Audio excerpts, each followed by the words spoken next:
Olá, sou o presbítero Valderi, fui convidado pelo Ministério Fé e Família e pela coordenação do projeto de formação e crescimento na fé para estar falando sobre introdução ao Antigo Testamento 1. Dando início à nossa aula de introdução ao Antigo Testamento 1, é bom que nós tenhamos uma visão panorâmica do que é a Bíblia de um modo geral. Nós sabemos que a Bíblia, basicamente, ela se divide em duas partes, o Antigo Testamento e o Novo Testamento. O Antigo Testamento ele é composto de 39 livros e o Novo Testamento composto por 27. A nossa disciplina vai abordar inicialmente as duas partes que compõem o início da Bíblia no Antigo Testamento. Quais seriam elas? Primeiro, o Pentateuco, que vai de Gênesis a Deuteronômio, sendo Gênesis, Êxodo, Levítico, Números e Deuteronômio. São 5 livros. E, em sequência, também os livros históricos, que são 12 livros, que vai de Josué até Esté. Nós sabemos que a Bíblia é um livro muito antigo. Levou 1.400 anos para que ela fosse escrita por 40 escritores. Sabemos que antigamente as coisas não eram facilitadas da maneira como nós temos hoje. Era tudo feito no papiro. O papiro é um material vegetal, uma planta que levava um trabalho extenso, muito difícil de se fazer, para que chegasse então a ser constada alguma coisa, algum escrito ali. Depois, a partir de um determinado tempo, chegou também para nós a questão do pergaminho. Isso melhorou porque já era possível fazer rolos e com isso a quantidade de material ela foi reduzida, facilitando então o transporte e um acesso mais apropriado às informações com relação à Bíblia. Como falamos, o Antigo Testamento é composto por 39 livros, escrito originalmente em hebraico, com exceção de pequenos trechos que foram escritos em aramaico. O aramaico foi uma língua que Israel trouxe do período de exílio na Babilônia e também algumas palavras quando estavam ali na Pérsia, sob o domínio da Pérsia. Seus 39 livros estão classificados em 4 grupos, conforme os assuntos a que pertencem. Lei, história, poesia, também conhecido como devocional e profecia. A parte inicial, que é conhecida como Pentateuco, ela é composta por 5 livros, que vai de Gênesis a Deuteronômio. O ponto 1, que fala especificamente sobre a lei, conhecido como Pentateuco. Esses livros eles são importantes para a história bíblica, porque ele é base para todos os demais livros da Bíblia, inclusive Apocalipse. O ponto 2 é o objeto do nosso estudo. Ele vai falar sobre teocracia no tempo dos juízes, monarquias no período que era reinado por Saul, Davi e Salomão. Também vai tratar da divisão do reino e cativeiro, contendo o relato dos reinos de Judá e Israel, este levado a cativeiro para a Síria e aquele para a Babilônia. Também vamos tratar do período conhecido como pós-cativeiro, sob Zorobabel, Esdras e Neemias, em conjunto com os profetas contemporâneos. A parte 3, que são os livros poéticos, são 5 livros também, que vai de Jó a Cantares de Salomão. São chamados poéticos não porque sejam cheios de imaginação e fantasia, mas devido ao gênero do seu conteúdo, também chamado de livros devocionais. O quarto ponto são os livros proféticos. São 17 livros, que vai de Isaías a Malaquias. Estão divididos em 2 partes. Profetas maiores, que vai de Isaías a Daniel, e profetas menores, que vai de Oséias a Malaquias, sendo 12 livros. Os nomes maiores e menores não se referem ao mérito ou notoriedade do profeta, mas ao tamanho dos livros e extensão do respectivo ministério profético. O primeiro livro da Bíblia contém 50 capítulos, distribuídos em 1533 versículos, com as respostas necessárias à nossa fé cristã, as questões levantadas sobre a origem do universo, do ser humano e das divinas ações salvíficas para a redenção da humanidade pecadora. No Gênesis percebemos uma seleção intencional, enfocando os personagens nos eventos que se relacionam com o plano divino da redenção através da história. Embora o conteúdo principal do Pentateuco seja a história do povo de Israel, o seu surgimento, sua formação, suas leis e o seu desenvolvimento desde os patriarcas até o estabelecimento da Terra Prometida, o livro de Gênesis começa o seu relato também antes da existência do povo que Deus escolheu para representá-lo. Nos relatos bíblicos dos 11 primeiros capítulos, verificamos que toda a obra da criação foi devidamente aprovada por Deus, que avaliou o que criara como muito bom, mas o pecado provocou separação entre o homem, o seu Criador, trazendo como consequência o dilúvio. Depois da divisão dos homens em raças, nações e línguas diferentes, temos a narrativa da insistente e amorosa ação divina apresentada após a queda, aí demonstrada em Gênesis 3,15, em prover os meios para a salvação do homem. Através da narrativa das vidas de Abraão, Isaac, Jacó e José, nos deparamos com as mais diferentes experiências pelas quais o ser humano é submetido. Assim, em todas as páginas desse livro encontramos as mais preciosas verdades que fundamentam a fé cristã. Gênesis é o livro das origens e, embora esteja ligado aos demais livros do Antigo Testamento, é especificamente ao Pentateuco, relaciona-se com toda a Bíblia, incluindo o Novo Testamento, pois Jesus é o tema central das Escrituras. Além de nos fornecer as chaves para a compreensão geral da Bíblia, Gênesis apresenta logo nos primeiros capítulos a instituição da família e, a partir dela, os problemas relacionados ao lar. Por causa da sua palavra-chave início ou princípio, Gênesis recebe também o título de livro dos inícios. Encontramos nele o concerto, a aliança de Deus. Para melhor compreensão do estudo de Gênesis, é necessário que nós tenhamos duas visões, uma visão telescópica e uma visão microscópica. E eu vou estar demonstrando aqui no quadro para que você possa compreender melhor isso que eu estou falando. Consideramos aqui dois triângulos invertidos, onde esse vértice aqui é a base para os dois triângulos. Na visão telescópica, é como se nós estivéssemos aqui nesse centro, olhando para cima, uma visão panorâmica, uma visão geral. Mas na visão microscópica, não significa que nós estejamos nesse plano aqui, nessa base. Aqui é preciso você estar vendo de cima para baixo.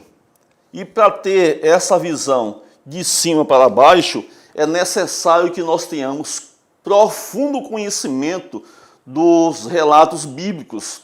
É necessário que você se concentre em pesquisa, é necessário que você ore, é necessário que você busque do Espírito Santo para que você possa entender todo o relato bíblico sem fazer modificações que podem comprometer o seu estudo.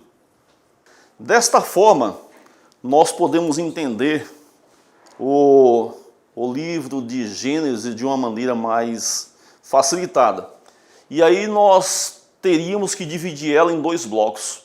O primeiro bloco vai do capítulo 1 até o 11, que é a parte relacionada à origem do universo, a do ser humano, os seus primeiros passos e as suas consequências também. A segunda parte, que vai do capítulo 12 até o final, no capítulo 50, é a origem do povo hebreu e o relacionamento de Deus com os patriarcas.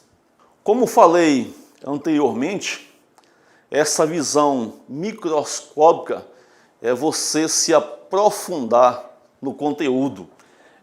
Embora pareça bem estranho, nesta visão, a impressão que nós teríamos seria como se nós estivéssemos analisando o universo de cima para baixo ou em sentido inverso, ou seja, partindo do geral para o particular, verificando capítulo por capítulo e as suas subdivisões conforme seguimos adiante.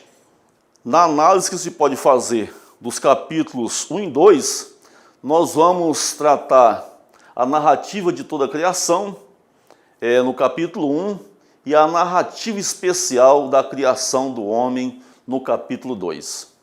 No capítulo 3, capítulos de 3 a 6, nós vamos analisar a questão da narrativa da queda do homem, iniciando pela questão do pecado no mundo, aí no capítulo 3, e a narrativa do avanço do pecado no mundo, que vai dos capítulos de 4 a 6. Nos capítulos de 6 a 8, nós vamos ter a narrativa do dilúvio, e aí subdividindo isso, nós temos como primeiro plano a causa do dilúvio no capítulo 6, depois a vinda do dilúvio no capítulo 7 e a consequência do dilúvio no capítulo 8.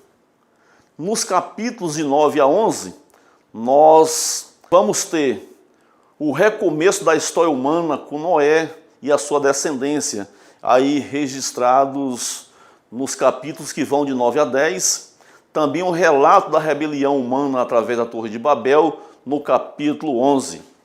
A gente vai olhar aí a questão da história patriarcal do povo hebreu, partindo da narrativa da vida de Abraão, a aliança prometida, e dentro desse tópico, princípios da fé na aliança, dos capítulos 12 a 14, depois teste da fé na aliança, nos capítulos de 15 a 21, e o aperfeiçoamento da fé na aliança, capítulos de 22 a 24.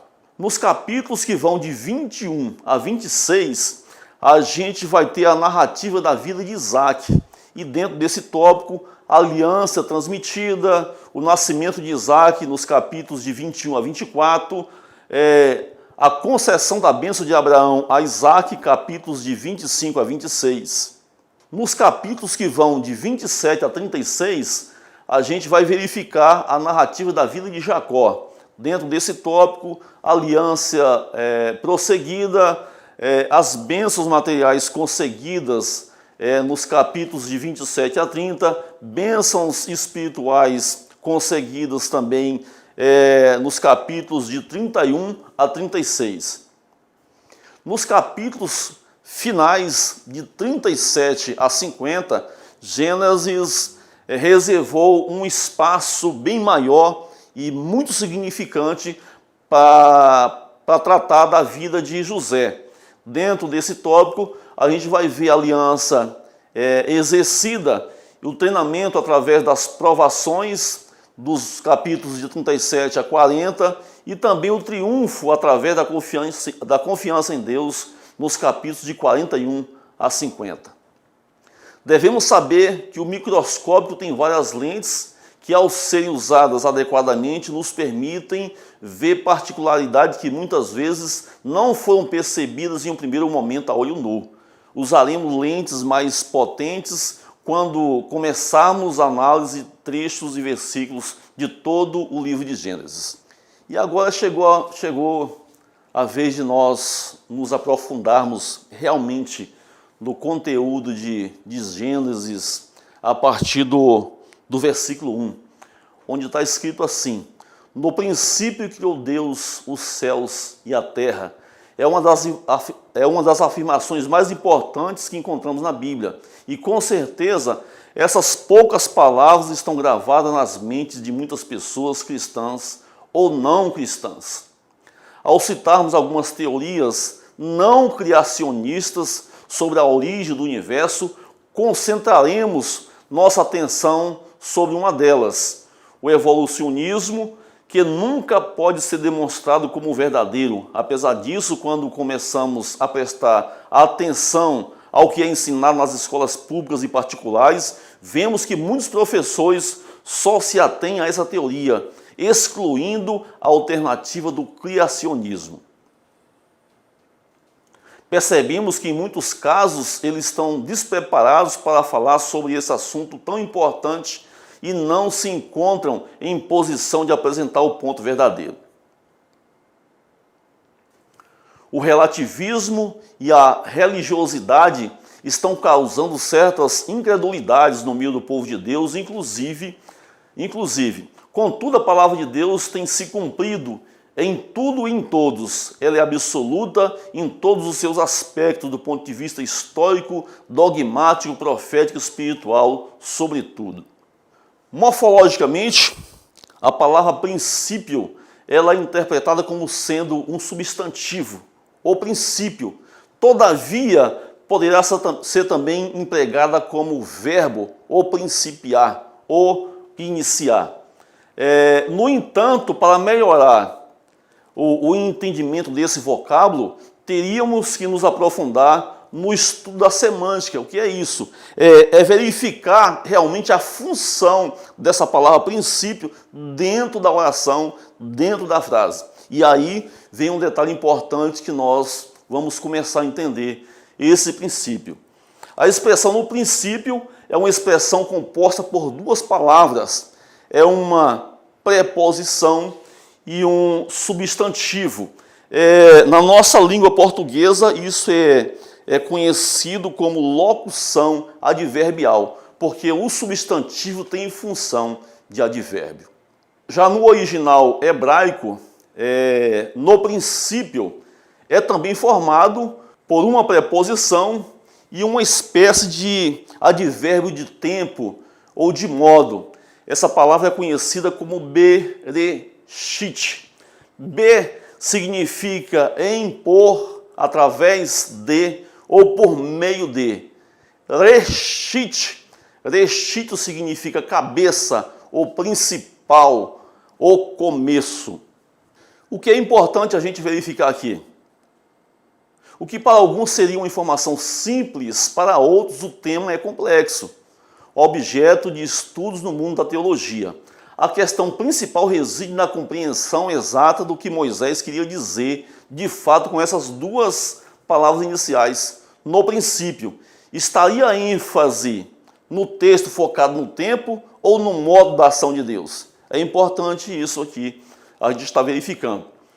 Existe uma antiga tradução judaica que opta que Bereshit, no princípio, não indicaria tempo, mas, logicamente, uma condição de ação de Deus agindo no sentido de que pudesse apontar alguém como sendo o princípio. Na sequência, você vai entender melhor essa questão. A expressão no princípio de Gênesis 1:1 vem descrita da mesma forma em João, capítulo 1, versículo 1, onde diz: no princípio era o verbo. Sendo que tanto no Antigo Testamento como no Novo Testamento, o foco narrativo é encontrado na terceira pessoa. O que significa isso? O narrador, ele não participa diretamente na trama, na ação. É conhecido como um discurso indireto. Um detalhe importante registrado no livro de João, no versículo 3, onde está escrito assim: todas as coisas foram feitas por intermédio dele, e sem ele nada do que foi feito se fez. Essa mesma narrativa você vai encontrar também em Romanos 11:36. A gente começa a verificar que no princípio não é uma questão de tempo.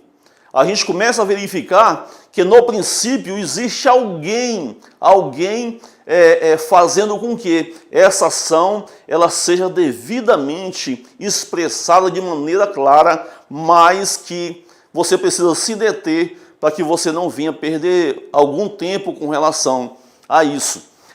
A gente começa a perceber que a vírgula, muito embora no original hebraico ela não tenha necessidade, ela não existe lá, mas aqui ela realmente precisa de um ponto que a gente precisa explicar muito bem. Quando a gente vai falar de alguém e de repente alguém fala, opa, vírgula, para falar dessa pessoa é preciso que você conheça. E é justamente isso que nós estamos fazendo aqui. Nós não estamos falando do princípio, mas nós estamos falando da pessoa que fez todas as coisas conforme o registro de João. Paulo teve também o mesmo entendimento de João. Ele registra em Colossenses 1,18 o seguinte: ele é a cabeça do corpo da igreja, ele é o princípio, o primogênito de entre os mortos, para em todas as coisas ser a primazia. Então, a gente verifica que o registro de João e também o registro de Paulo, eles estão conforme os originais hebraicos. Assim, notadamente verificamos que Jesus é o princípio, que a partir dessa premissa podemos constatar que tanto o discípulo amado João, e aí nós encontramos as passagens aí registradas lá em João 13, 23, 19, 26, 20, versículo 2 e também 21, versículo 7 e o versículo 20, como também Paulo resumiu isso de maneira que a história encontrada em Gênesis 1, versículo 1, como isso poderia estar escrito. E não seria nenhuma heresia se lá estivesse escrito que através de Jesus Cristo, Deus criou os céus e a terra. Destarte, não seria possível alguém negar a presença da Trindade nas primeiras palavras do Gênesis, onde ali no versículo 2 do primeiro capítulo de Gênesis a gente encontra a seguinte expressão: e o Espírito de Deus pairava por sobre as águas. Contudo, desejo ressaltar que a fé suplanta qualquer argumentação teológica e ou científica, por mais profunda que seja, ou por mais profundas que sejam. Todavia, não há contradição na Bíblia, pois o próprio Jesus Cristo afirmou: eu sou o Alfa e o Ômega, o princípio e o último, o princípio e o fim, registrado em Apocalipse 22, versículo 13. Então nós explicamos que as duas primeiras palavras na língua portuguesa, no princípio, na verdade não se trata nos originais de um tempo, de um início tão somente. Significa que alguém fez isso, contrariando toda a questão da teoria da evolução. E agora a gente vai passar a explicar que o verbo criou, ele existe também uma participação de Deus, de maneira que não poderia ser criado isso por nenhuma pessoa ou por nada que possa se justificar esse fenômeno extraordinário da criação do universo, da criação do homem. Etimologicamente, a palavra criou de Gênesis, capítulo 1, versículo 1, é bará. Deriva originalmente do hebraico do verbo criar, bará.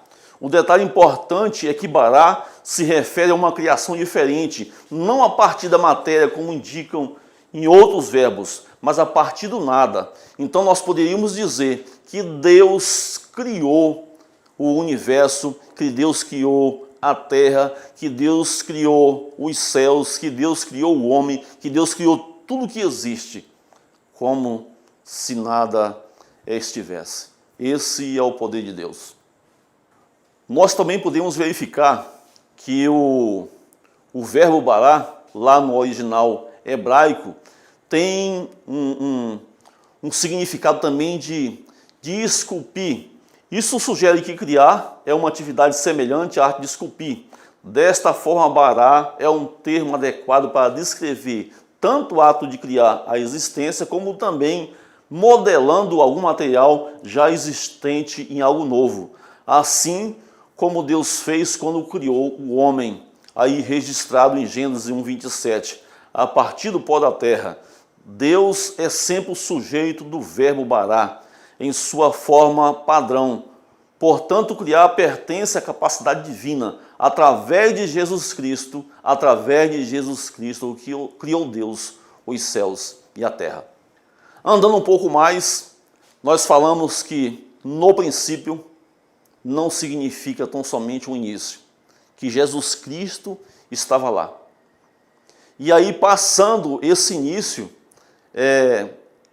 onde Jesus teve fazendo aquilo que Deus determinou fazer, porque através de Cristo Deus fez todas as coisas, a gente passou também a verificar que o verbo criar, ele também não é uma forma para Deus, da maneira como nós entendemos, da maneira como nós desempenhamos aqui. O criar, bará, é um verbo que só Deus pode flexionar, só Deus pode executar, pois significa criar do nada. Para nós falarmos de Deus, explicando que já falamos no princípio, já falamos do verbo criar, que João afirma que o verbo, ele é Deus, e que sem esse verbo, ou seja, sem Jesus Cristo, nada do que foi feito se fez. Agora nós começamos a falar do que significa Deus, para a teologia, o Deus lá de Gênesis, no capítulo 1, no versículo 1. Nós encontramos escrito também, lá em 2 Reis 19:15, algo parecido com o que Moisés escreveu lá no versículo 1, dizendo: Tu fizestes o céu e a terra. A forma descrita é a mesma encontrada no primeiro versículo da Bíblia, que através do Filho Jesus Cristo criou tudo o que existe nos céus e na terra. Deus é, portanto, o Pai de toda a criação. Sabiamente, Davi se dirige a Deus Todo-Poderoso, tendo aí um valor, esse Todo-Poderoso tem valor de advérbio, um advérbio de intensidade, inteiramente, como quem se refere a um rei, a uma majestade, lá no original Rodi, conforme se vê também em 1 Crônicas 29, versículo 11. Teu Senhor é o poder, a grandeza, a honra, a vitória e a majestade, porque tudo quanto há nos céus e na terra. Teu Senhor é o reino e tu te exaltaste por chefe sobre todos. Antes que Deus tivesse revelado a qualquer pessoa, conforme em Gênesis 1:1, ele aparece como Elohim. Elohim é também a junção de duas palavras, Eloá, mais o sufixo plural in, Elohim. Desta forma, nós teríamos Bereshit bara Elohim. É a mesma forma de dizer na língua portuguesa: no princípio criou Deus. Elohim, ou El, no hebraico significa Deus no plural, isto é, deuses, por assim dizer, ou seja, Deus Pai, Deus Filho e Deus Espírito Santo. Todavia vos alerto para não se assustar inicialmente com essa expressão deuses. Não existe esta forma na Bíblia traduzida para a língua portuguesa, pois tudo que a Bíblia registra como Deus Elohim é escrita com um D maiúsculo, conforme está escrito lá em Gênesis capítulo 1, versículo 1. Denota a presença da Trindade logo no início da criação. Devemos observar a exceção contida lá em Êxodo 4:16, onde Moisés, lá fala que Moisés foi enviado como Deus lá perante Faraó.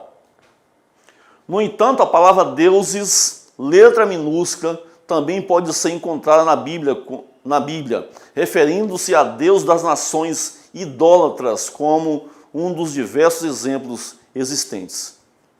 A palavra Elohim, ela aparece mais de 2.500 vezes no Antigo Testamento, na maioria das vezes referindo-se a Deus Criador ou como Deus forte e poderoso. Deus é triuno, Pai, Filho e Espírito Santo. São três pessoas distintas na formação e, logicamente, tendo uma composição única.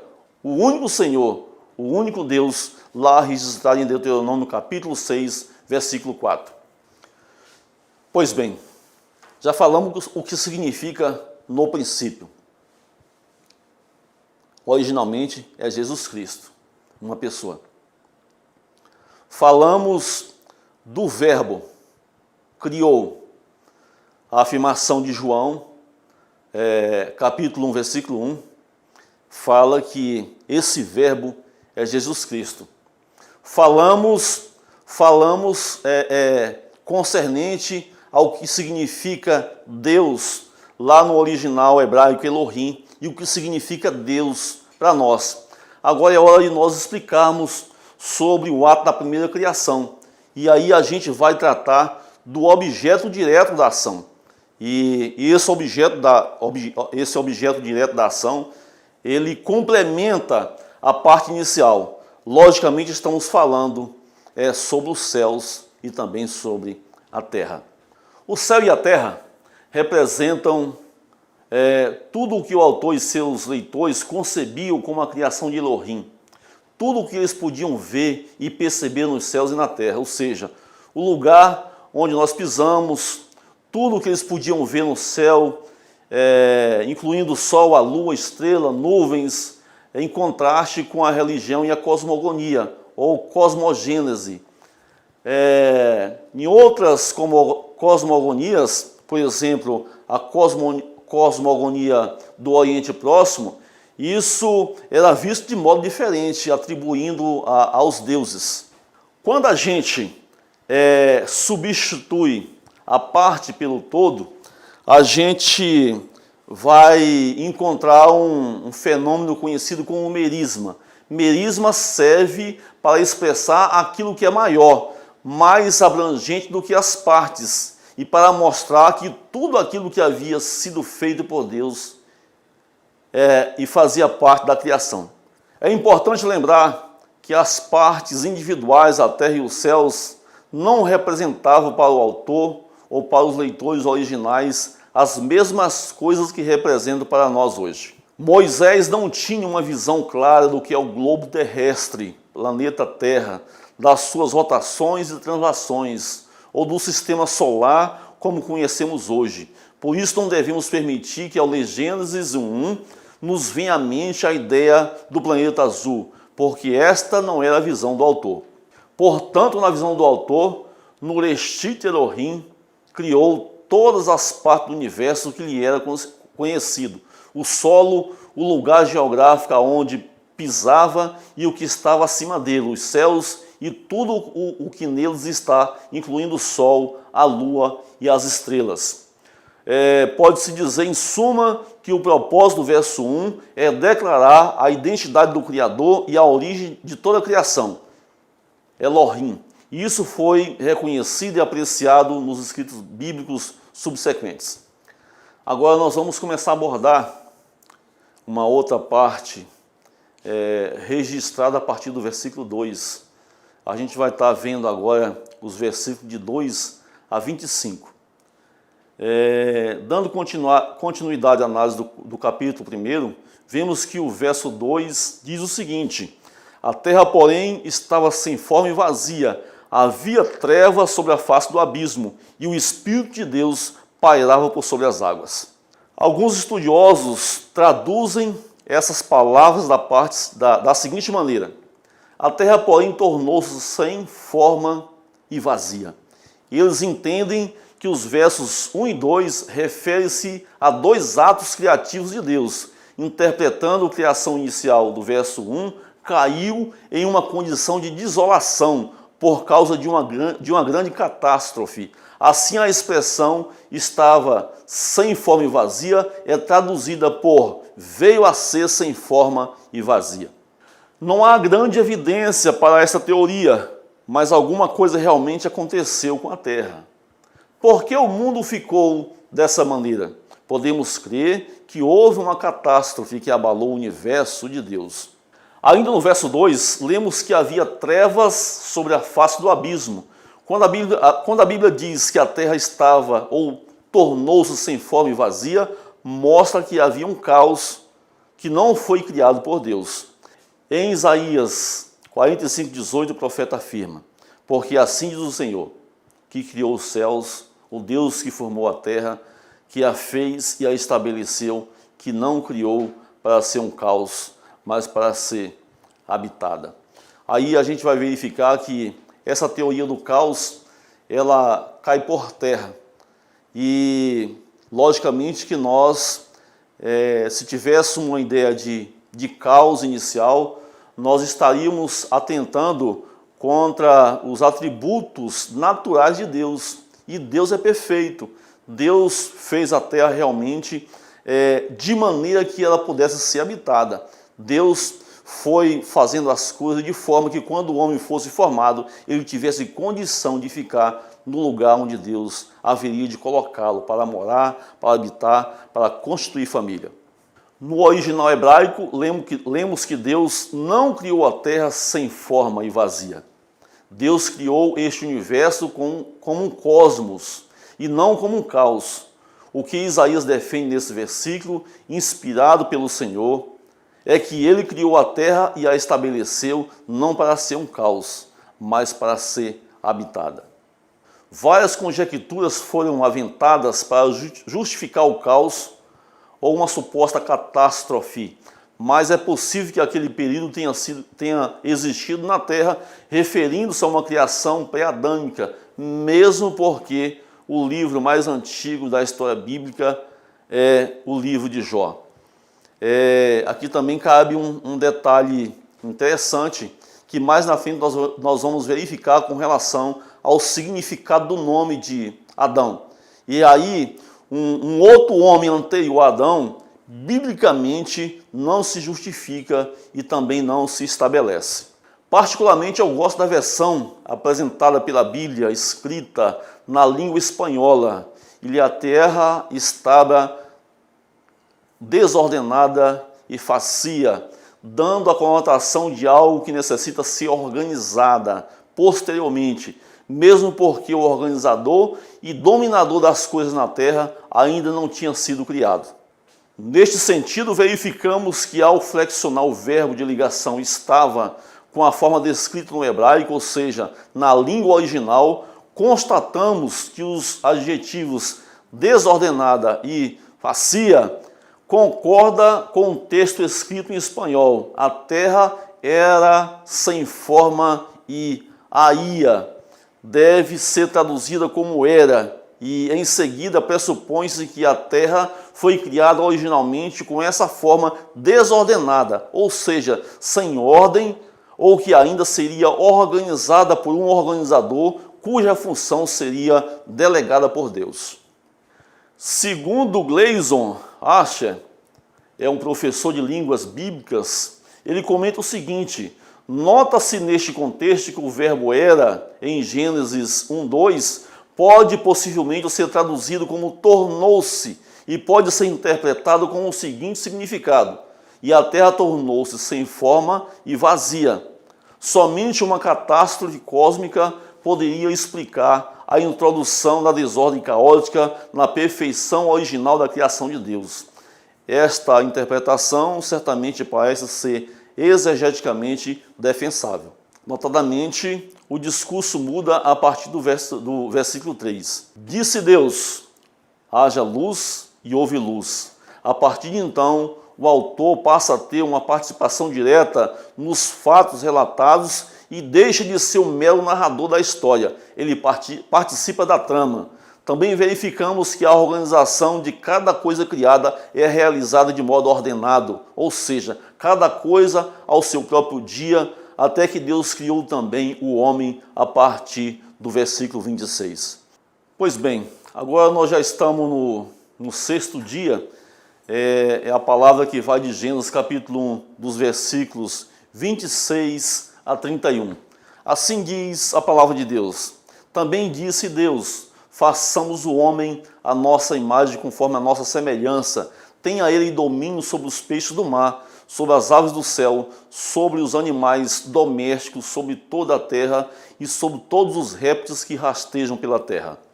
O versículo 25 confirma o seguinte: criou Deus, pois, o homem à sua imagem, a imagem de Deus os criou, homem e mulher os criou. Estamos diante do simples, mas profundo fato da criação do homem, onde, pela terceira vez, a palavra bará aparece significando criar do nada. No versículo 28, Deus reforça a governabilidade concedida ao homem, pois Adão não foi criado para ser um simples jardineiro, para cultivar o jardim do Éden. Deus lhe deu autoridade sobre tudo, sobre a terra. Não podemos conceber algo tão fantástico que depois da criação do homem ainda houvesse a transferência do domínio sobre todas as coisas. Isso mostra o valor que Deus atribui ao homem. É também inegável o destaque que a Bíblia apresenta quando relata que o homem foi criado à imagem de Deus. E isso quer dizer que, sendo Deus trino e sendo o homem criado à sua imagem, podemos entender que este homem é formado por três elementos essenciais: o físico, o racional e o espiritual. O apóstolo Paulo teve esse entendimento dizendo o seguinte em 1 Tessalonicenses 5:23, o mesmo Deus da paz vos santifique em tudo, e o vosso espírito, alma e corpo sejam conservados íntegros e irrepreensíveis na vinda do nosso Senhor Jesus Cristo. O homem é um ser moralmente livre, característica perfeitamente confirmada pelo fato de ter sido criado à imagem e semelhança de Deus, podendo tomar decisões conforme o seu entendimento, mas também convicto das suas responsabilidades. A Bíblia declara de maneira inequívoca que Deus criou toda a natureza do nada, com exceção do ser humano que foi criado do pó da terra, Adamá, significando solo ou chão, diferente da forma descrita em Gênesis 1, versículo 1, onde a terra é descrita como Eretes, que representa todo o globo terrestre, planeta onde vivemos. Adamá é a palavra derivada do verbo Adon, de onde também surgiu o nome Adã, ser vermelho, referindo-se à coloração avermelhada da constituição do ser humano. Neste sentido, Adã significa homem, raça humana, Adão, o primeiro homem, a humanidade em geral. Logo, Adã é traduzido como Adão, o substantivo próprio, que ocorre 20 vezes no Antigo Testamento, e como homem mais de 500 vezes. Paulo vê Adão como um homem terreno em 1 Coríntios 15, versículo 47. Dando maior ênfase agora à criação do homem, os versículos de 1 a 25 do capítulo 2, a gente vai ter o seguinte: o versículo 1 deste segundo capítulo registra que Deus fez obras de acabamento nos céus e na terra em todo o seu exército, que nos faz entender o seguinte: primeiro, que tudo foi criado em 6 dias. Segundo, que Deus fez um checklist para dar por conclusa toda a obra da sua criação, como podemos verificar em Gênesis 2, versículo 2, que diz o seguinte: e havendo Deus terminado no dia 7º a sua obra que fizera, descansou nesse dia de toda a sua obra que tinha feito. Versículo 3, e abençoou Deus o dia 7º e o santificou, porque nele descansou de toda a obra que como o Criador fizera. Daí provém a palavra Shabat, que transliterada para o português significa sábado ou dia de descanso.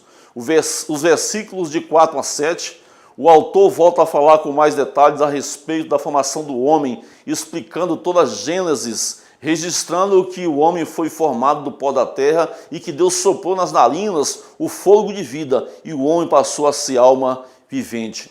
No versículo 9, encontramos a maneira de como Deus fez surgir árvores.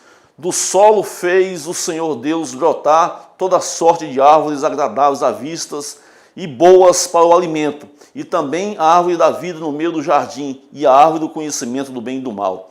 A árvore da vida é a árvore associada à concessão da vida divina, incluindo a imortalidade. Essa árvore é citada em Apocalipse 2,7. Ao vencedor dar-lhe-ei que se alimente da árvore da vida que se encontra no paraíso de Deus.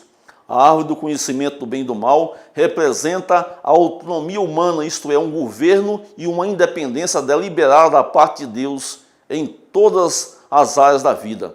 Os versículos 16 e 17 apresentam a primeira advertência ao homem, que diz o seguinte: E o Senhor Deus lhe deu esta ordem: de toda a árvore do jardim comerás livremente, mas da árvore do conhecimento do bem e do mal não comerás, porque no dia em que dela comeres, certamente morrerás. A tragédia da tentativa humana de se autogovernar é vista na advertência de Deus, que diz: certamente morrerás. Nessa advertência, o autogoverno do ser humano inclui tudo, de modo que a morte está incluída na existência espiritual, moral, social e relacional do ser humano, e principalmente na sua existência física. A partir do versículo 18 até o final do versículo 25, encontramos algo muitíssimo especial: a formação da mulher, sendo-nos imperiosa a atenção de alguns aspectos relacionados a ela, tendo em vista o objetivo original de Deus para a sua criação. Se não, vejamos. Vejamos então a leitura dos versículos 18 até o 20, que diz o seguinte. Versículo 18. Disse mais o Senhor Deus: não é bom que o homem esteja só, far-lhe-ei uma auxiliadora que seja idônea. Versículo 19. Havendo, pois, o Senhor Deus formado da terra todos os animais do campo e todas as aves dos céus, trouxe-os ao homem, para ver como este lhe chamaria. E o nome que o homem desse a todos esses seres viventes, esse seria o nome deles. Versículo 20. Deu nome o homem a todos os animais domésticos, às aves dos céus e a todos os animais selváticos para o homem. Todavia não se achava uma auxiliadora que lhe fosse idônea. Diante desses 3 versos, cumpre-nos salientar o seguinte: primeiro, o autor registra que de imediato Deus já tinha percebido no versículo 18 que o homem jamais daria conta da sua tarefa sozinho e que em razão disso não seria bom que Adão continuasse sem uma companheira. Mas este somente percebeu essa necessidade no versículo 20, quando verificou que lhe faltava uma auxiliadora que lhe fosse idônea. Segundo, a expressão far-lhe-ei uma auxiliadora que lhe seja idônea, no hebraico não conota subordinação, mas alguém que tivesse a altura de Adão. Alguém com papel diferente, mas que denota complementariedade, que pudesse auxiliar no labor diário, ou seja, uma ajudadora. Eva era uma ajudadora idônea, kenedo, que significa igual à sua contraparte, de maneira que kenedo, isto é, auxiliador idônea, de forma alguma implica em uma liderança masculina ou submissão feminina como parte da ordem da criação. Eu preciso fazer uma ênfase considerada importante para explicar a questão do kenedô. Ezer quer dizer auxiliadora ou ajudadora. Kenedô significa idônea. Como a gente pôde verificar, nos escritos originais, no plano original de Deus, a mulher, embora tivesse papéis diferentes do homem, esse trabalho de auxiliar, esse trabalho de ajudar, em nada denegria ou fazia da mulher inferior ao homem. Esse é o projeto original de Deus.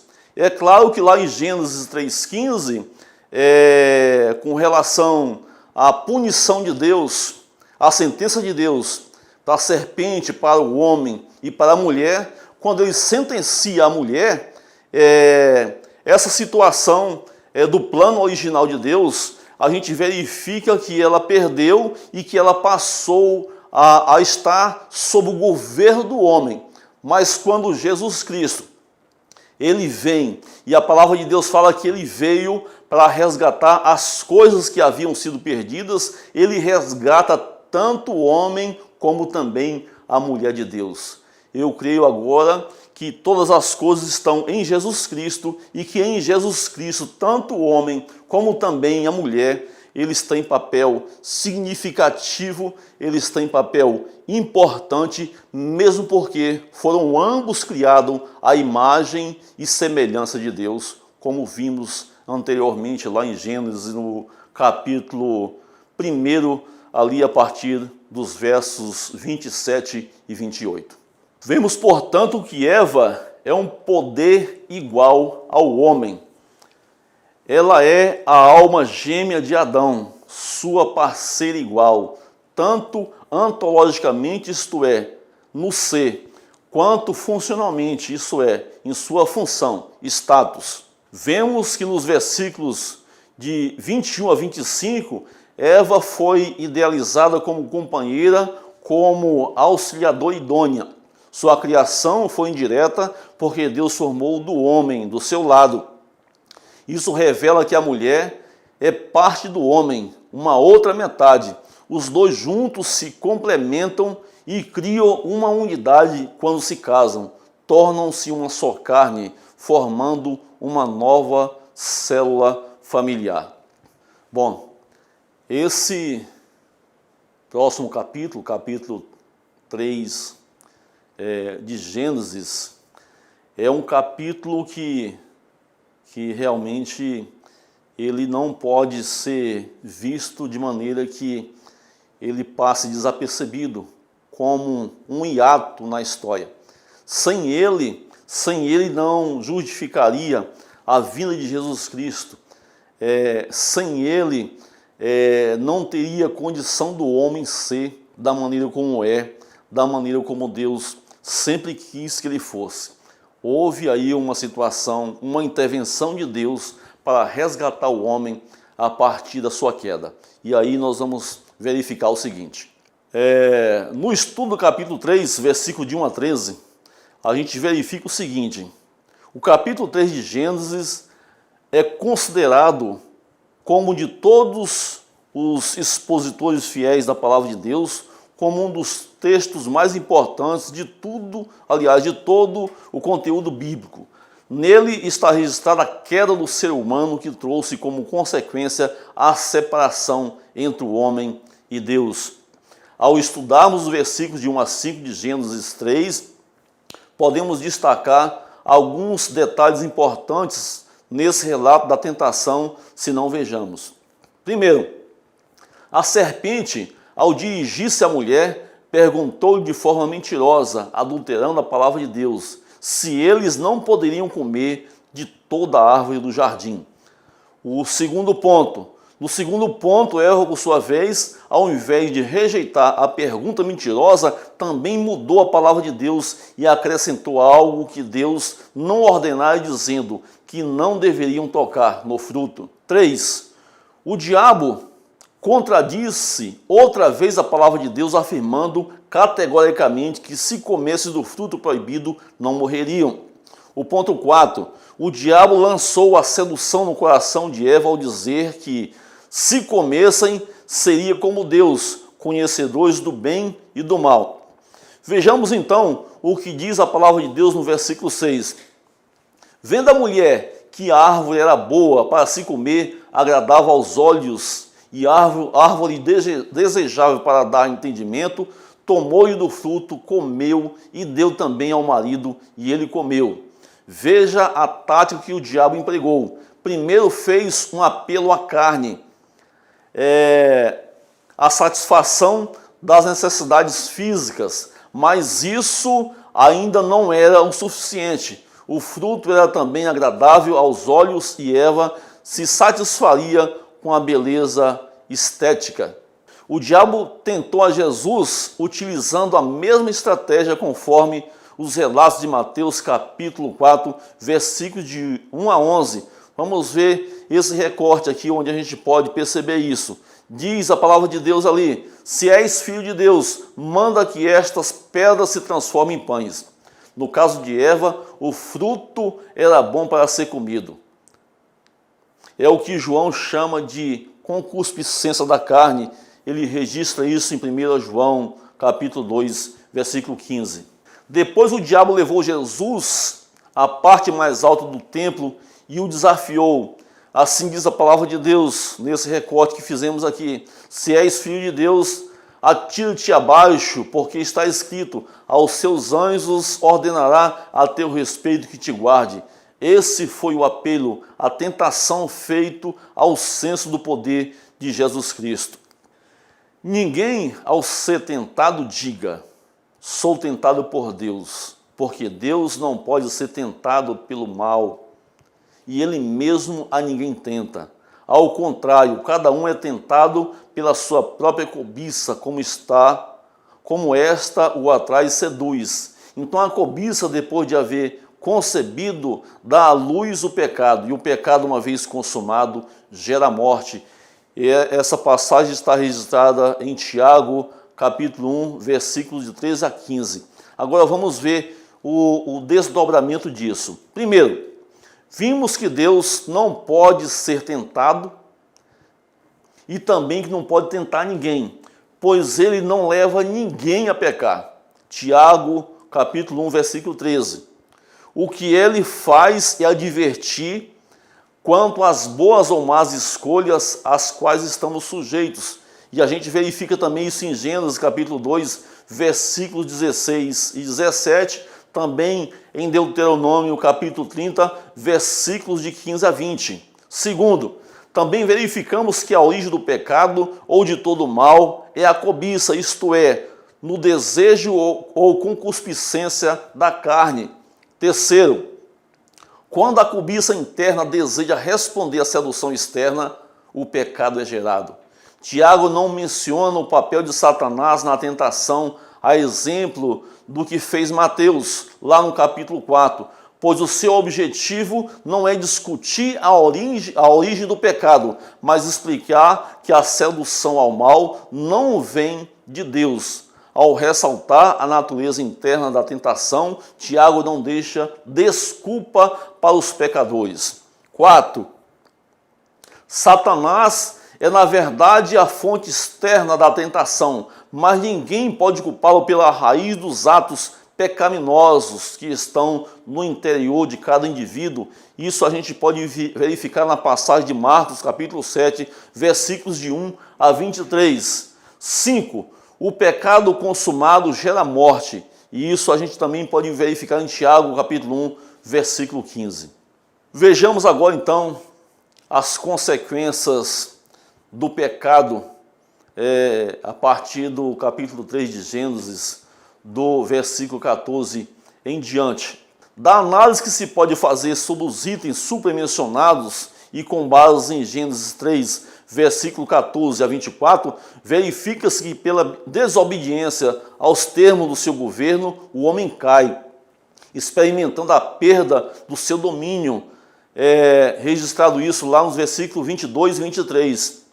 Tudo o que se acha no seu domínio, delegado à terra, passa a estar sob maldição, assim como o seu relacionamento com Deus, a principal fonte do seu poder para governar, é interrompida. A gente verifica isso lá em Gênesis 3, versículos 17 e 18.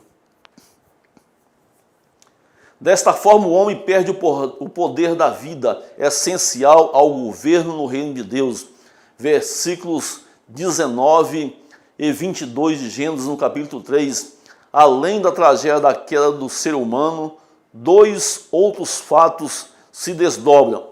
Primeiro, pela desobediência a Deus e submissão às sugestões da serpente, o governo do ser humano foi perdido para a serpente. Em Apocalipse 12, versículo 9, constata que o espírito que usou a forma de serpente era o próprio Satanás. O domínio original delegado ao ser humano agora cai diante de Satanás, o qual tornou-se o administrador dessa jurisdição que agora se encontra sob a maldição. A descendência da serpente e a cabeça indicam uma linha contínua descendência de descendentes maus que ampliarão o governo de Satanás, como se pode ver na passagem de Gênesis, capítulo 3, versículo 15. No entanto, um segundo fato oferece esperança em meio à tragédia dessa sequência de eventos. Deus começa a mover-se de forma redentora em um plano para a recuperação de estado perdido do ser humano é prometido, Gênesis 3,15, e tem o seu início com o primeiro sacrifício, aí registrado em Gênesis capítulo 3, versículo 21. O amor pactual de Deus exigiu que animais fossem sacrificados a fim de que se providenciasse vestimentas e peles como cobertura para Adão e Eva. Esta primeira antecipação de expiação substitutiva aponta para a necessidade do julgamento sobre o inocente a fim de providenciar proteção para o culpado. E aí a gente verifica também lá em Romanos 8, versículo 21, Paulo dizendo o seguinte: agora, pois, nenhuma condenação há para os que estão em Cristo Jesus. A expiação é o sofrimento compensatório de culpa. Segundo o Dr. Charles Simpson, desde o Jardim do Éden até o Jardim do Paraíso Celestial, o sangue do sacrifício é o testemunho constante da graça de Deus. Assim como o ser humano caído em pecado foi vestido com peles de animais sacrificados pelo próprio Deus para este objetivo, aí registrado em Gênesis 3, versículo 21. Assim também o sangue do Cordeiro foi derramado para vestir com a justiça de Deus cada indivíduo da humanidade que vier a receber este dom. O julgamento divino sobre o pecado aconteceu em 3 etapas. Primeiro, Deus se dirigiu à serpente nos versículos 14 e 15. Diz assim a palavra de Deus: visto que isto fizeste, maldita és entre todos os animais domésticos e és entre todos os animais selváticos. Rastejarás sobre o teu ventre e comerás pó todos os dias da tua vida.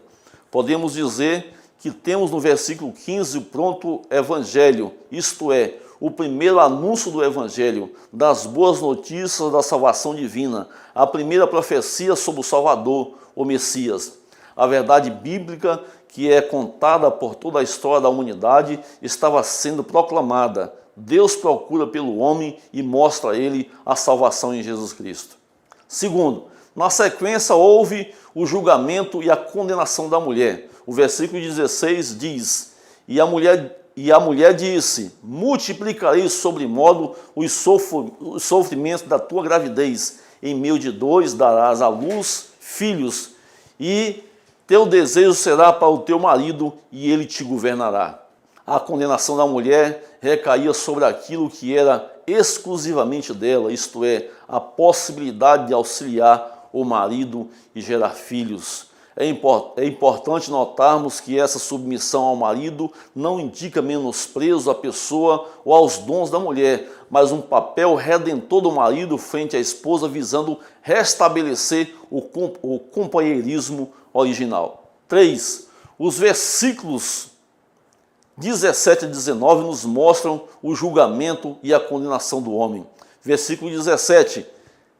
E Adão disse: visto que atendestes à voz de tua mulher e comeste da árvore que eu te ordenei não comesses, maldita é a terra por tua causa, em fadigas obterás dela o sustento durante os dias de tua vida.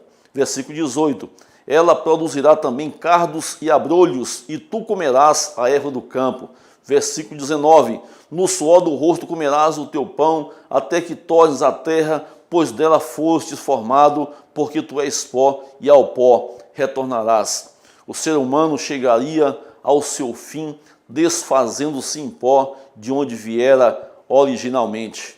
Nos versículos 20 e 21, diz o seguinte: e deu o homem o nome de Eva, a sua mulher, por ser a mãe de todos os seres humanos. Fez o Senhor Deus vestimenta de peles para Adão e sua mulher, e os vestiu. O nome Eva, que foi dado à mulher depois da sentença de morte, significa a que vive ou a vivente. Esse nome é, de certa forma, surpreendente e muito sugestivo, pois demonstra a contínua graça de Deus. Nos versículos 22 a 24, chegamos ao final do capítulo com essas palavras. Então disse então disse o Senhor Deus: eis que o homem se tornou como um de nós, conhecedor do bem e do mal, assim que não estenda a mão e tome também da árvore da vida e coma e vive eternamente. Versículo 23. O Senhor Deus, por isso, lançou fora do jardim do Éden, a fim de lavrar a terra de que fora tomado. Versículo 24. E expulso o homem colocou querubins ao oriente do jardim do Éden e o refugi de uma espada que se revolvia para guardar o caminho da árvore da vida. É possível perceber que o pecado nos fez ficar completamente separados de Deus. Somente através da redenção divina que foi providenciada pelo sacrifício do Senhor Jesus Cristo é que podemos novamente ter acesso à vida eterna, à presença de Deus. A Bíblia diz que o véu foi rasgado de cima a baixo quando Jesus Cristo morreu na cruz do Calvário. Ele foi rasgado pela iniciativa do próprio Senhor. E de acordo com Hebreus 10, versículos de 19 a 22, um caminho foi aberto possibilitando-nos ter novamente comunhão com Ele. Mas tudo isso só foi possível por meio de Jesus Cristo, através da sua maravilhosa graça. Amém. Isso é o que podia ser apresentado nesse tempo que nós tivemos aqui, para estar com você, esclarecendo a respeito do Velho Testamento, especialmente sobre o livro de Gênesis, dos capítulo 1, de versículo a 3. Eu espero que você tenha entendido a questão da visão telescópica e da visão microscópica, que é interessante você ter um conhecimento geral sobre a Bíblia, mas é muito mais importante que você aprofunde no conhecimento da Bíblia, verificando não somente o conteúdo, mas também a contextualização, o que ocorreu antes, o que ocorreu depois, verificando toda a história para que você não perca a continuidade disso e para que você não venha cometer uma heresia. Se você fizer isso, essa análise em todos os vossos estudos, você vai crescer muito e vai também ficar mais seguro concernente ao fortalecimento da sua fé, o papel seu na igreja, o papel seu na família, o seu papel perante a sociedade. Eu conclamo que você revise esses conteúdos, que você verifique também todo aquele apanhado de estudo que nós colocamos aí à disposição, através de e-mail, através de WhatsApp. Você vai receber também mais algum material para te auxiliar nisso, já que não dá para a gente ficar 3 horas como seria uma aula presencial, que pelo menos você saiba como se conduzir daqui por diante. Você também vai receber um questionário, são 10 perguntas, coisas simples, mas que é a maneira de você demonstrar que você se interessou pelo assunto, que foi importante para você, e você vai responder isso de maneira que depois eu vou cobrar por e-mail ou mesmo pelo WhatsApp. E queira você saber que não somente você vai ser avaliado, mas também a minha condição de professor, porque se algo foi levado até você, isso para mim parece muito bom. Mas se isso não foi despertado em você, e se de repente você apresentar um resultado, vamos dizer assim, ruim, é porque também essa transmissão, essa aula, esse assunto não foi interessante para você, e não é o que eu quero, não é o que eu espero. E por ser você crente na palavra de Deus, por ser você um homem, uma mulher de Deus, eu acredito que você sim gostou disso que a gente apresentou aqui, porque tudo está conforme a palavra de Deus. Até a próxima. Muito obrigado.